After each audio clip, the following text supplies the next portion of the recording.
Breaking news Rajahmundry గోదావరిలో పడవ గల్లంతైన ఘటన చోటు చేసుకుంది. రాజమండ్రి పుష్కర్ ఘాట్లో ఘోర ప్రమాదం చోటు చేసుకుంది. ఒక పడవ గల్లంతైంది.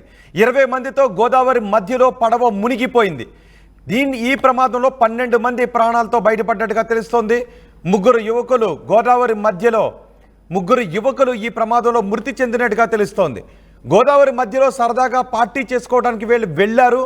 ఆ సమయంలో పార్టీ చేసుకుని తిరిగి వచ్చిన తర్వాత పడవలోకి నీళ్లు రావడంతో ఆ పడవ గోదావరి మధ్యలోనే మునిగిపోయింది. కొంతమంది ఈదుకుంటూ ఒడ్డుకు వచ్చేశారు. ముగ్గురు మాత్రం ఈ ప్రమాదంలో మృతి చెందినట్టుగా తెలుస్తోంది. పార్టీ చేసుకోవడానికి మొత్తం 20 మంది ఫ్రెండ్స్ వెళ్లారు. కోటిలింగాల ఘాట్ నుంచి బ్రిడ్జి లంకకు ఈ బోట్లో వెళ్లారు. అయితే పడవలోకి నీళ్లు చేరడంతో ఈ ప్రమాదం చోటు చేసుకున్నట్టుగా తెలుస్తోంది. ముందుగా 8 మందిని ఒడ్డుకి తరలించారు. తర్వాత మరో 12 మందిని తీసుకురావడానికి వెళ్ళిన తర్వాత ఆ 12 మందిని తీసుకుని ఒడ్డుకి వస్తూ ఉండగా పడవలోకి భారీగా నీళ్లు చేరడంతో పడవ మునిగిపోయింది. జాలర్లో సాయంతో ఆ మునిగిపోయిన వారి కోసం, గల్లంతైన వారి కోసం గాలిస్తున్నట్టుగా తెలుస్తోంది.